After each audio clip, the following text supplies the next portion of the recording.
I think the most beautiful and powerful thing in the world is a repetitive thought, but sometimes the most dangerous thing in the world is a repetitive thought. Absolutely. And we think about the most beautiful things we create is because we're obsessed with this new idea and this new thought that we want to build something. But at the same time, we know countless people who they have a thought every day that says, I'm unlovable, I'm unworthy, I don't deserve love in my life. If someone's having a negative, repetitive thought, specifically around self-worth, what they believe they deserve in love, where do they start with that thought? Well, we think primarily 90% of the time we think the same thoughts as we thought the day before. The challenge with that is the thought that you keep thinking over and over again becomes a belief. And nerve cells that fire together wire together. So the more nerve cells fire, the more they develop long-term relationships, and the more hardwired they become. The more hardwired they become, the more automatic they are. The more automatic they are, the more unconscious they become. So the process of change really requires becoming conscious of your unconscious thoughts, which means just because you have that thought doesn't necessarily mean it's the truth. If you have that thought and you accept it, you believe it, you surrender to it without analyzing it, that thought will lead to the same choice, which will lead to the same behavior, which will create the same experience, which then will produce the same emotion. The same emotions then drive our very same thoughts. In time, our biology, our neurocircuitry, our neurochemistry, our hormones, and even our gene expression stays the same because we're the same.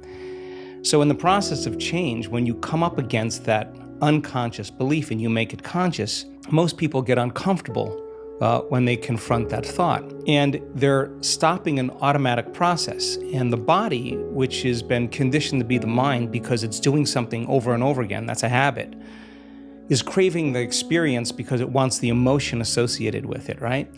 So the thought of being unworthy produces the feeling of being unworthy. That feeling then, when the person feels unworthy, tends to cause the person to think more unworthy thoughts.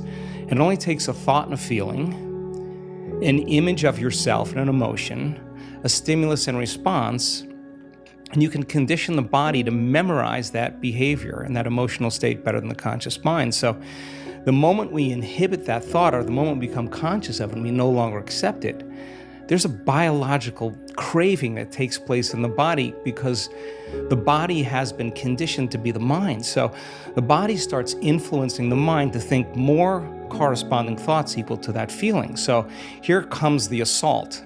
Now, you're not only unworthy, you're everything else that goes along with that feeling. And this is where people have to make up their mind if they truly want to change. Because if you decide to confront that thought and make a different choice, get ready, because you're going to feel uncomfortable. It's going to feel unfamiliar.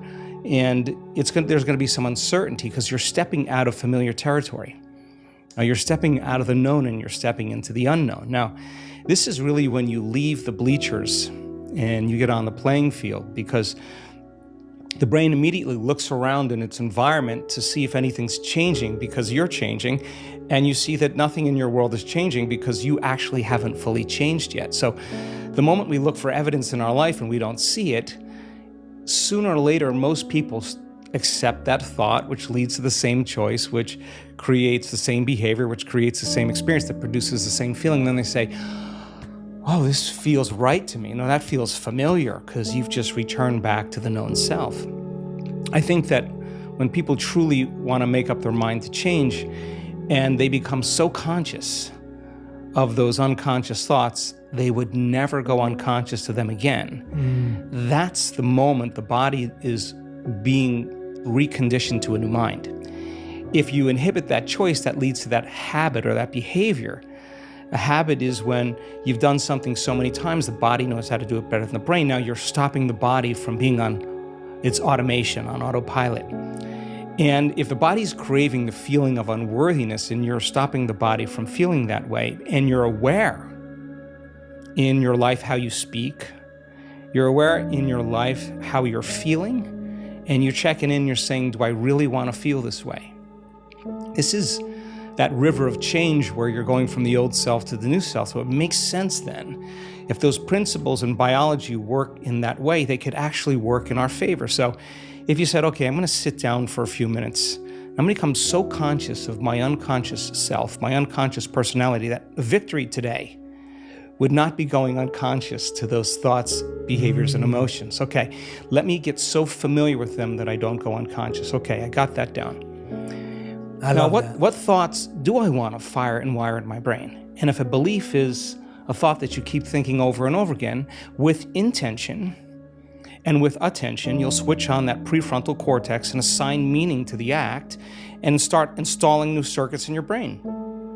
If you keep doing it over and over again, it becomes more hardwired, it becomes more automatic. And now you're installing a new belief that you are worthy of love, you are worthy of abundance, you are worthy to heal, whatever that is. That's the thought you do want to believe in. And when it matters the most is when it's the hardest.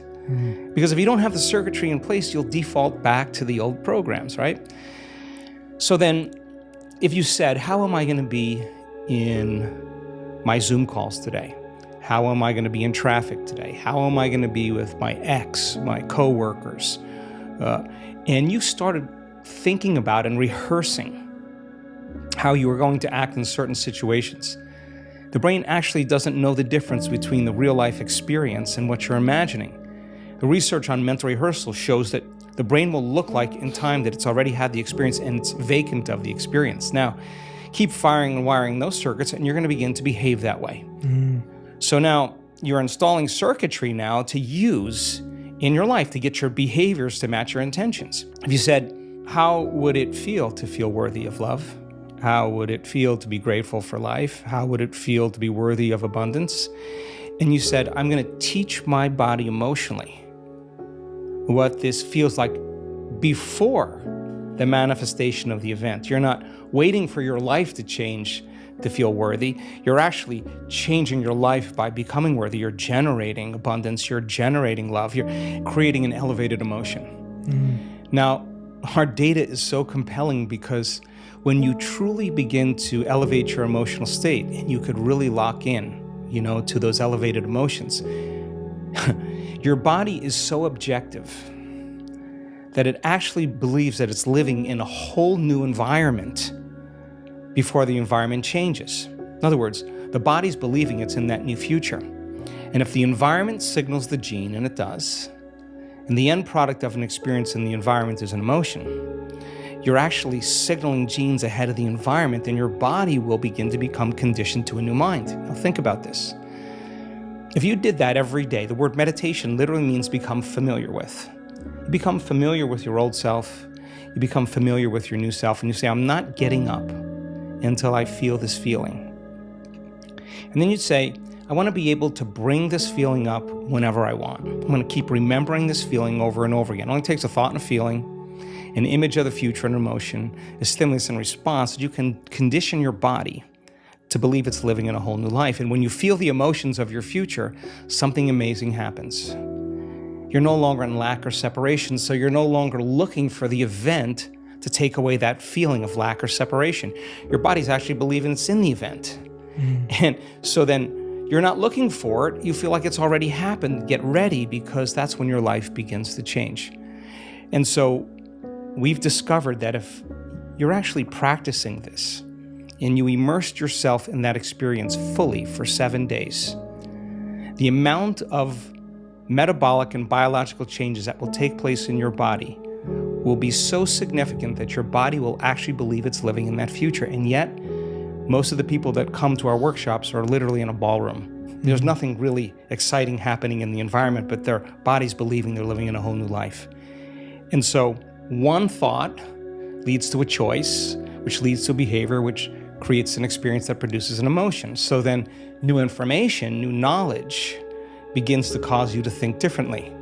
If you can remember that knowledge and begin to make a different choice because you want to experience the truth of that information, you'll have to behave differently. And when the experience occurs and you feel the feeling of your abundance or wealth, I guarantee you're going to continue wanting to make the process of change something consistent in your life.